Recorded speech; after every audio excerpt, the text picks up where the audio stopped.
presentation myself? Can I try the presentation myself? Good morning to all of you. And first, as it happens in Oscar, so I must express my gratitude. I first of all would like to thank ACM for having me here. Personally, I would like to thank Mr. Adhikari, Mr. Dr. Chao, Gyalbu, and Manish. And today what I'm going to talk about is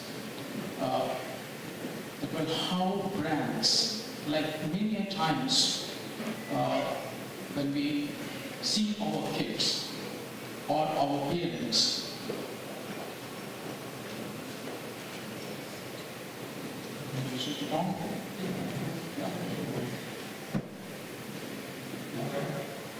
so when we interact with our parents,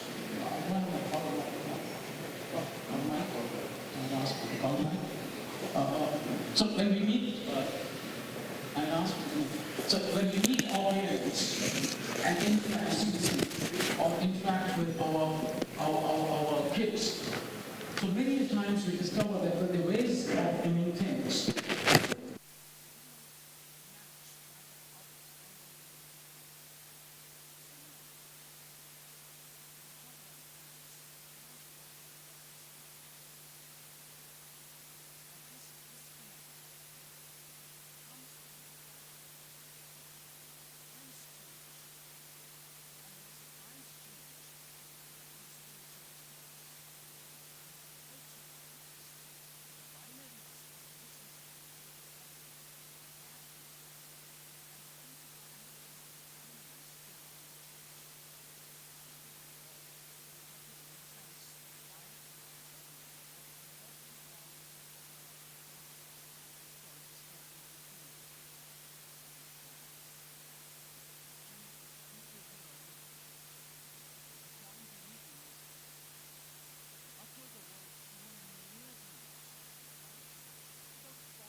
Fair enough. So, speaking with, am I audible, please? Am I audible? Not really? Do something. So, speaking with the HUL executives, and they said that, well, they were discussing about two of their brands, and these brands were, am I audible now? No? Technology malfunction, never mind. So, they were talking about two of their brands, one being Fair and Lovely, and another being Vim. They said that, well, their brands are stuck. Now, how do you figure out that, well, their brands are stuck? Now, their brands are stuck. Now, do you think that, well, Fair and Lovely as a product has stopped doing what it was supposed to do? Answer is no. The functionality of the product remains constant. Right? Similarly, do you think there is something wrong which has happened in the formula of Vim? And these people are saying that their brands are stuck. Nothing has happened. But the brands are stuck because probably it is not resonating with the consumers which they are interacting with. Now the question is, there were consumers which were our generation and previous one. They used to love the brand, but the young generation doesn't seem to be liking Fair and Lovely. So what has happened? Am I talking about that, well, look, this millennial generation is very comfortable being a little dark-skinned? Actually, it's sexy to be dark-skinned, is it or not? So what I'm saying is this cultural binary of fair and so-called unfair is undergoing a change, and the brand gets stuck. Similarly, take, for example, Vim. What is the crisis Vim is facing? Now, it cleans, sparkles the utensils as it used to do, but then how come brand is stuck? So the binary of the family is undergoing a change. Now, what is this binary of family undergoing a change? Now, we have got nuclear families, right? And earlier, the positioning of the brand or the brand meaning was that, well, the DIL, daughter-in-law, will clean utensils or have them cleaned to please MIL, mother-in-law. But now mother-in-law is gone. Not gone, actually. These are nuclear families. So in Gurgaon, you don't have. So the point is, how do I get my brand to connect deeper with the audience? So my conversation today is that, well, how millennials are different, okay? How brands face a serious challenge in terms of not functionality, but rather meaning. So what I'm saying is that brands are nothing like products. They're like vessels. And these vessels need to be filled with meaning so that they resonate with their customers. So what am I talking about? So my presentation is going to be something like this. There are little technical terms here, but I thought as an academician, that's my job. Okay, my bread comes from this. Unless I make it technical, you will not ask me why. Okay, if you don't ask me why, then engagement is dead. And if engagement is dead, my profession is dead. So what I'm going to talk about is that, well, what is brand narrative? We will take a look at very fast how new consumers are different. Then what is brand meaning? Then millennial mind and its antecedents, what is causing millennial mind to be what it is, and then how do we develop brand narrative so that it helps you negotiate your psychosocial cultural space. So what am I saying? That brands look outside, they appear outside on a physical plane. So when you go to a market, you see brands, right? But brands actually are inhabitants of your mind. And brands help you negotiate these spaces. If brands are not helping you negotiate these spaces, brands are dead.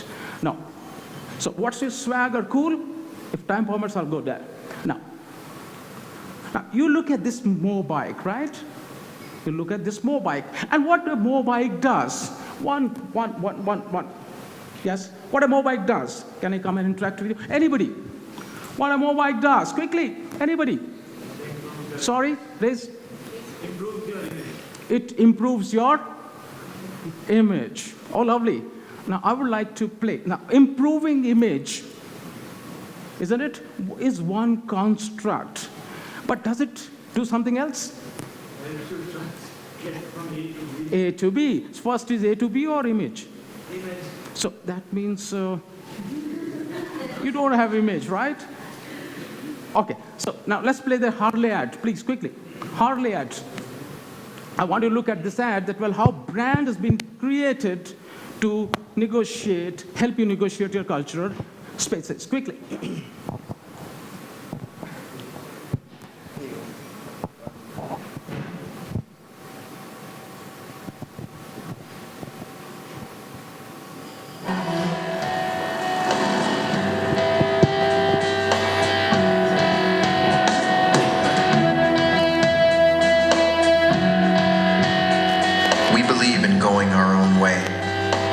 Way the rest of the world is going. We believe in bucking the system that's built to smash individuals like bugs in a windshield. Some of us believe in the man upstairs. All of us believe in sticking it to the man down here. We believe in the sky, and we don't believe in the sunroof. freedom. We believe in dust, tumbleweeds, buffalo, mountain ranges, and riding off into the sunset. We believe in saddlebags, and we believe that cowboys had it right. We believe in refusing to knuckle under to anyone.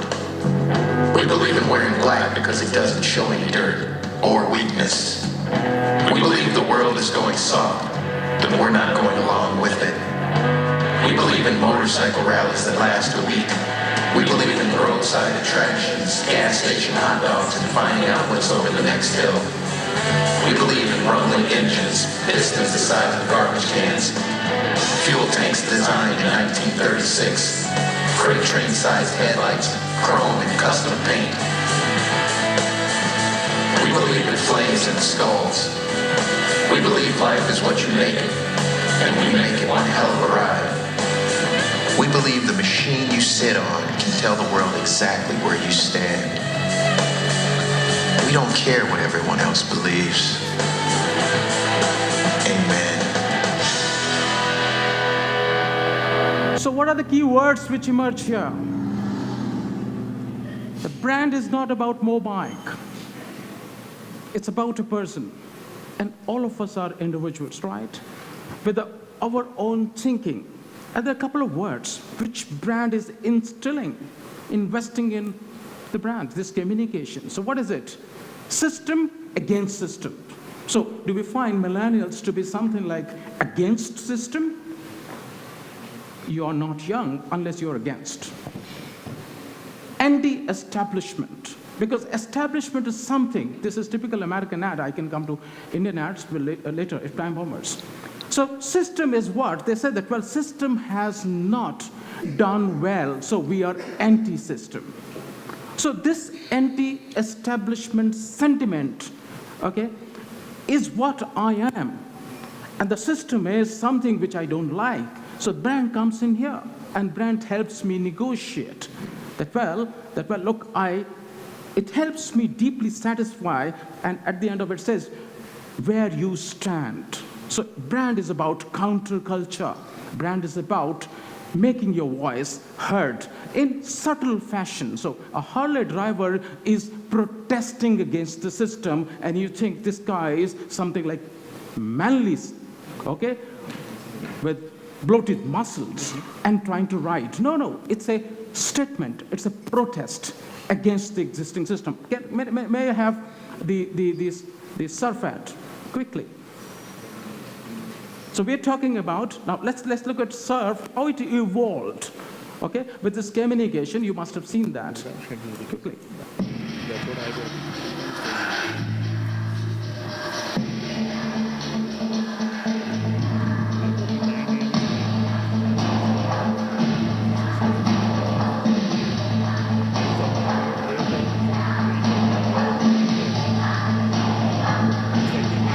अगर दाग लगने से 2015 में world cup जीतने का chance अच्छा होता है तो दाग अच्छे हैं ना सर्फ एक्सेल दाग अच्छे हैं.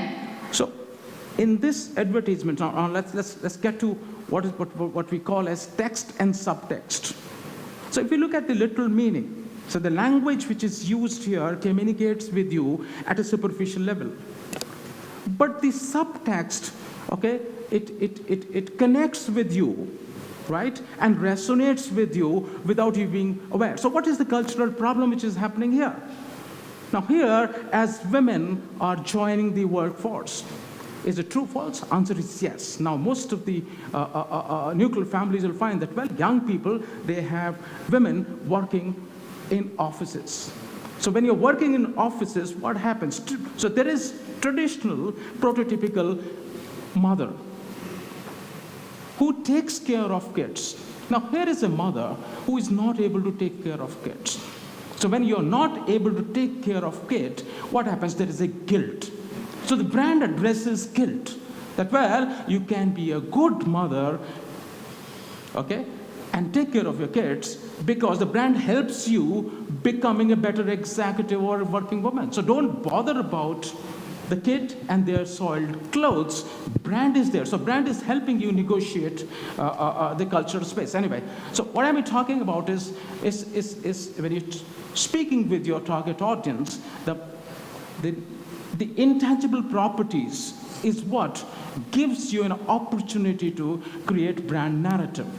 So unless you develop a brand narrative, and we are talking about, it's like, take example here. So I'm talking about that, well, when you're using language, this is first order, then there is second order communication, and there is third order communication. Now, as you're going deeper, so strong brands are the ones, they use simple language, but communicate deeper meanings. So there are subtext, like very quickly.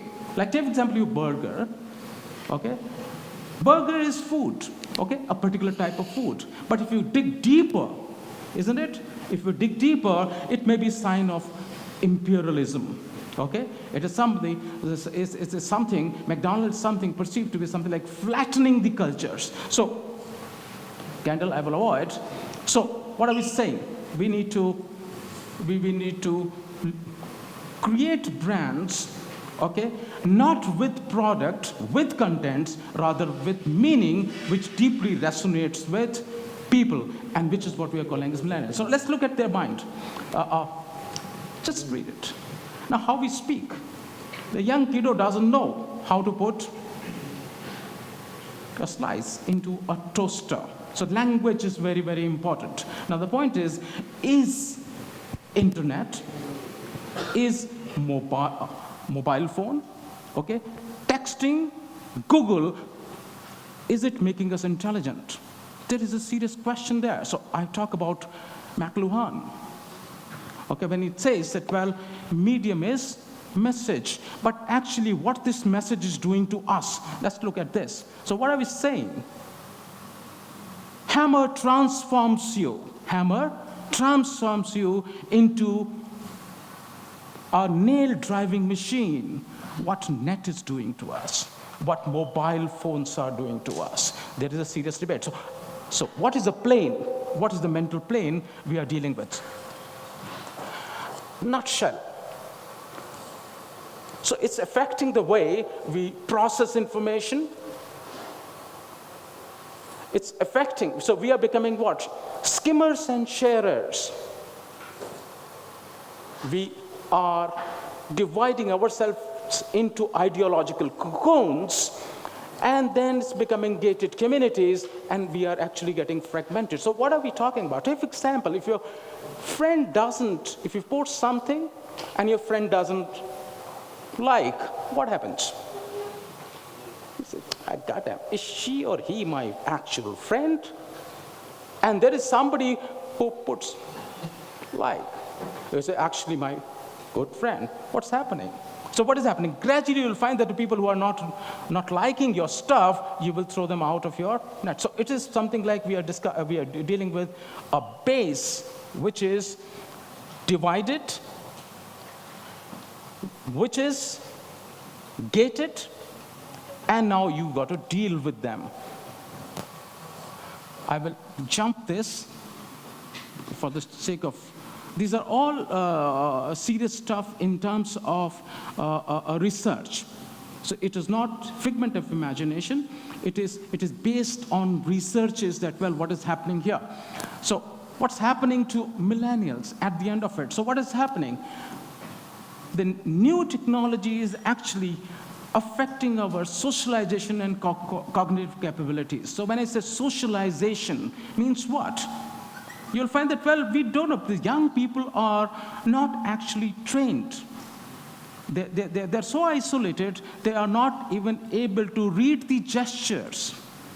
Emoticons are something which they use, but when you see the real face, they are not able to get that. So socialization skills are getting hampered, and how about cognitive skills? So we are becoming what? Shaky, superficial, and we think we are capable now to do something called multitasking. Actually, it is not multitasking. Our brain is getting wired in such a fashion that, well, brain gets reward if we switch. It's not that, well, we have done this job and we go to next job. No, it's not something like that. The present job is something which is not able to hold. So brand is wired how? We are, and when we touch base and go to different places, you can understand what kind of mindset we are dealing with. So this is I will avoid for the sake of time. Now let's come back to meaning. So this is what I have talked about. Let's talk about Pepsi generation, the same thing. The choice of new generation implies what? Pepsi is a drink which is not of the old generation. So what are we saying? There is new generation and old generation, right? So that means there is a cultural binary, okay? And cultural binary is what? You say that, well, I'm against this system, right? And which is, why are you against? Because you are voicing something internal, right? Now, I will very quickly talk about why Virat Kohli is such a hot thing. Why do you think Virat Kohli is such a hot thing? Raise one. Yeah. He has that bad boy image. Sorry? He can break the rules. He has that bad boy image. What else? It's a bad boy image. So bad boy image is something you want. Very right. So what are we saying? There was a time when we used to talk about gentlemen. Now the definition of gentleman is very, very different. He's icon of that. Then there was a time, when people used to value those people who inherited a lot of inheritance, right? A lot of money. Now, we are the new generation values those people who have made it big and then achiever and failure. Similarly, take example. So what I'm saying is, like, why beard? Why beard? Why beard? Let's see. Unconventional? Yes. So why beard makes sense? Like, at least in India, I find that, well, every young guy has got beard. Mature look. So this is something like what beard stands for and why it's resonating with young people. Let's look at this. If you look at the old time, mustaches, the real men, Red Butler in Gone with the Wind, isn't it? Then what happened? So there was a very clear-cut binary, right? Men are supposed to have beard or mustaches, women are not supposed to, right? But how about the gender? So gender was very, very fixed, right? But now, is gender fixed? Is it a biological thing or a cultural thing? I can choose my gender, right? I can choose my gender. So queer theory. So sometimes you feel male, sometimes you feel male, right? So now why this particular thing is very, very popular in India? Because this is the last bastion, right? To signify, look, I am not the other one. Like homosexual or queer, I'm not. So people are defending that, right? Because in India, that particular wave is, so the LGBT movement is taking place, right? And these are the people, right? Young people are trying to communicate that, look, we are still male and we believe in that boundary. But tomorrow, what may happen is, so it's posing actually a problem for Gillette. Gillette is a company, has got a problem, and L'Oreal is a company which is branching into this, okay? Launching products. Anyway, very quickly, I will. So what I'm saying is we are moving on a cultural space. So be stupid, right? Our parents tell us to be not stupid. So Diesel talks about being stupid. So how come this statement resonates with a particular kind of people? So this is the brand's meaning and entire narrative. I'll not talk about this. So I will not. Now, what is the mind? Now, the people we are talking about is that, well, what is causing their mind to be what it is? So they have seen corruption, wars, environmental crisis, human rights issues, religious orthodoxy. This is what has happened. And this is old school, mind you. This is old school, right? This is perpetuated by old school. So what millennials believe? Millennials don't believe in this, right? Can I play that ad of Airtel?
each other.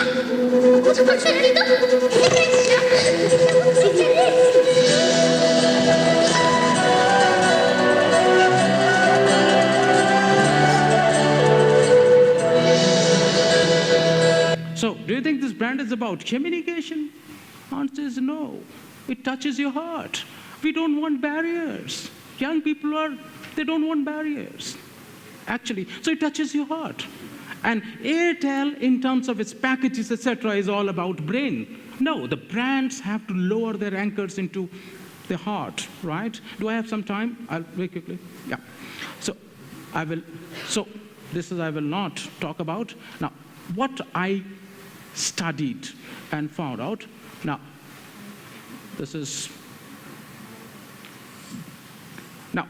what kind of brands actually connect with people of modern generation, new generation? So first, every brand tries to be cool. So when I say cool, that means it immediately clicks. So our study discovered that, well, the binaries when you have, okay, if a brand is able to juxtapose two oppositions, the brand is cool. So take example, the Amitabh Bachchan, typically good and bad, Pran, anyway, that's the Amway, this thing. Cool as composure. So new generation, okay, if you break under pressure, you're not cool. Okay, the binary is that, well, now culturally, it is appreciated that, well, that when the times are tough, you should be able to withstand. There are a couple of brands, like Tag Heuer has been doing it very well. Cool as being higher purpose. So, like take example in businesses, now, profit is not something which is in. Like yesterday, there was a presentation, I think, Chaudhary Group, there was a gentleman who was talking about, like, we want to make an impact. So young generation wants to make an impact. Like Reebok, which is typically an athletic wear company, is talking about be more human. Why be more human? Because young generation, okay, the millennials, they want to do something which is not only for self. Okay, be more human and contribute. Anyway, there are 4 strands here. There are a couple of brands which use this meaning, adding meaning, and cheeky as cool. Unpredictable, spontaneous, and irreverent. So what I was saying is that, well, if you want to communicate with new generation, you got to recast brand meaning, okay? And when I say brand meaning, that means use the same language, but use subtext, which resonates with the TG which you have in mind. Thank you very much.